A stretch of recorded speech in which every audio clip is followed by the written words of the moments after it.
C'était un dimanche ordinaire, le 19 août 2018.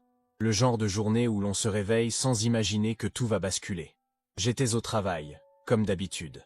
La routine suivait son cours paisiblement, et je me préparais déjà à aller déjeuner. Le soleil brillait dehors, les gens bavardaient, ça ressemblait à n'importe quel autre jour. Mais soudain, sans prévenir, quelque chose d'étrange a commencé à se produire. J'ai ressenti un vertige qui n'était pas normal. Ce n'était pas juste ce petit malaise idiot qui passe après quelques minutes. C'était différent, plus intense, plus profond. Je me suis assis dans une voiturette de golf qui se trouvait à proximité, essayant de dissimuler, essayant de paraître bien. Mais à l'intérieur, mon corps hurlait. Je savais que quelque chose n'allait vraiment pas. J'ai essayé de garder mon calme, de faire comme si ce n'était qu'une chute de tension. Mais à ce moment-là, quelque chose en moi disait déjà « Tu es en danger ». J'ai fermé les yeux, j'ai respiré profondément et, sans réfléchir, j'ai dit doucement « Pardonne-moi, Jésus, pardonne-moi ». Je ne sais pas pourquoi ces mots sont sortis, mais c'était comme si mon âme appelait au secours. Peu à peu, j'ai senti mon corps s'incliner vers l'arrière, comme s'il se rendait. C'est alors que tout a changé.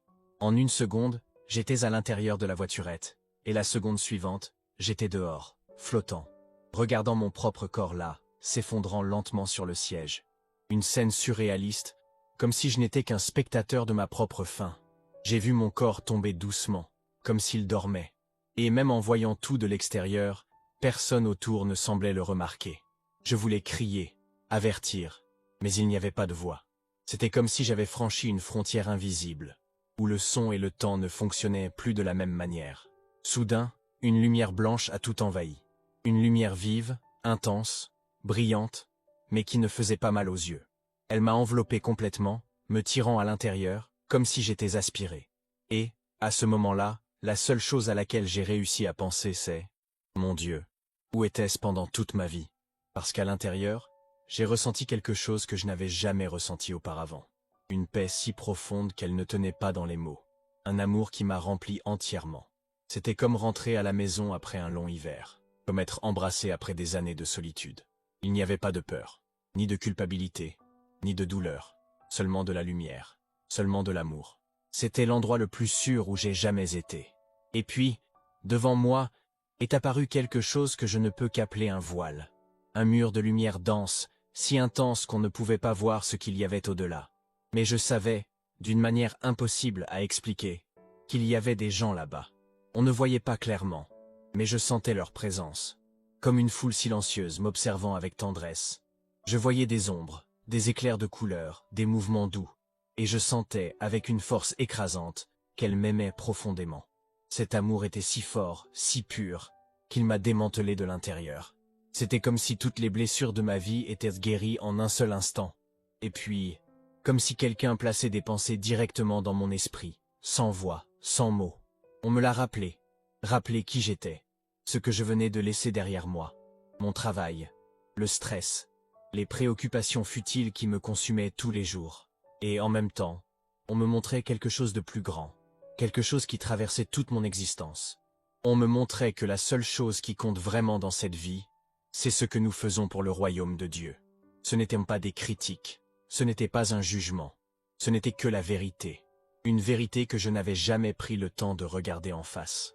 C'est alors qu'a commencé ce qu'on appelle la revue de vie. Mais ce n'était pas comme un film ordinaire qui défile devant moi. C'était différent. C'était comme si je ressentais chaque moment à nouveau.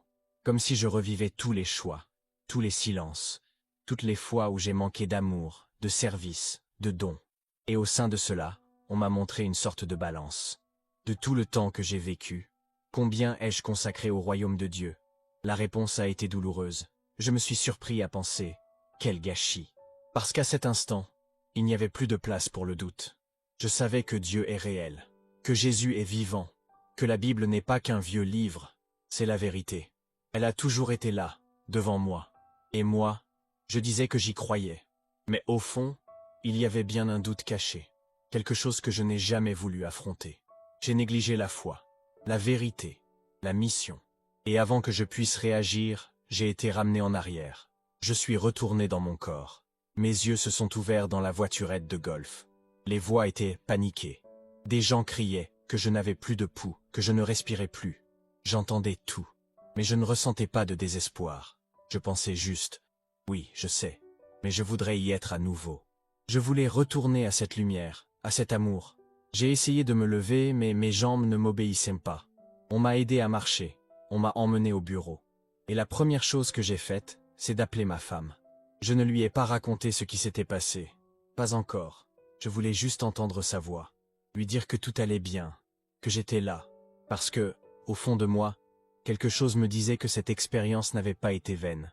C'était un avertissement, un cadeau, un rappel, que la vie est bien plus que ce que l'on vit ici-bas. Après cette première expérience extracorporelle, j'ai cru que le pire était derrière moi. J'ai appelé ma femme, juste pour qu'elle et ma fille sachent que j'allais bien.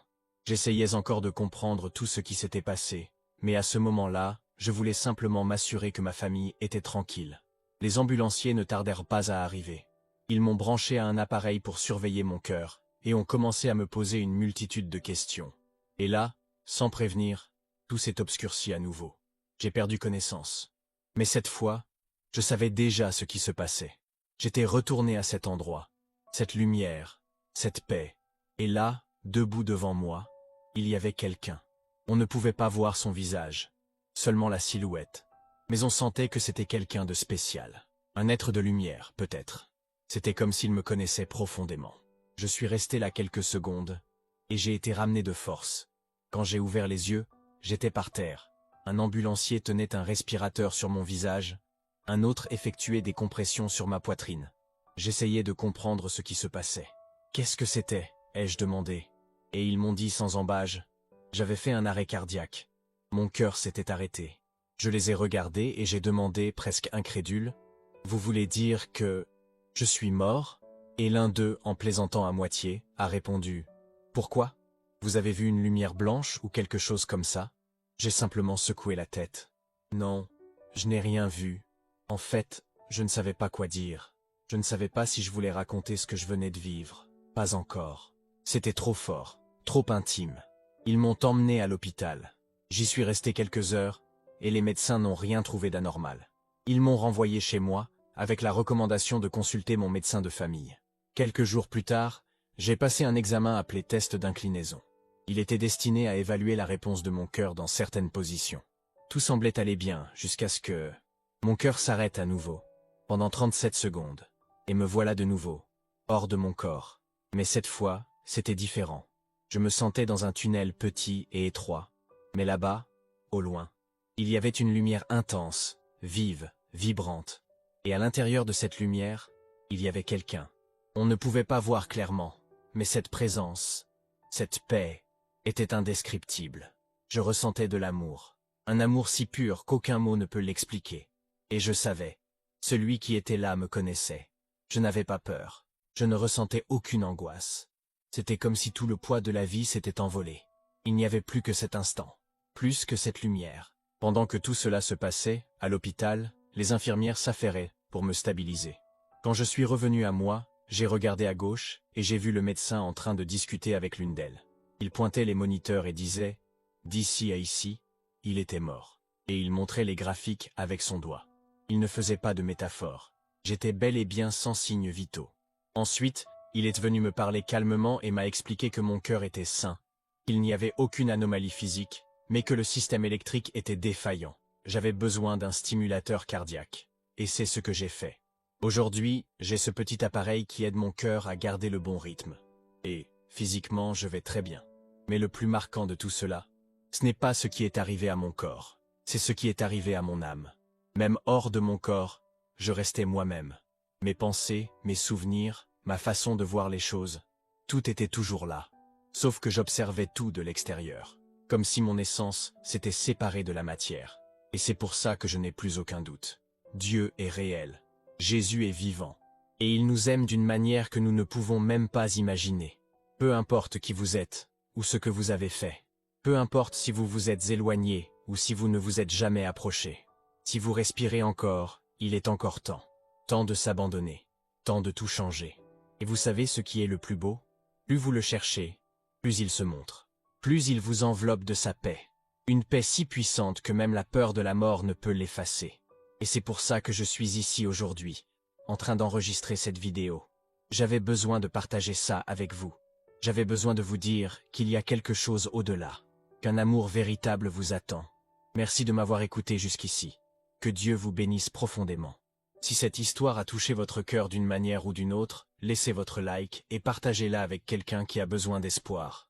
Abonnez-vous à la chaîne dès maintenant et activez la cloche. Ici, on parle d'âme à âme. Que Dieu vous bénisse. À la prochaine vidéo.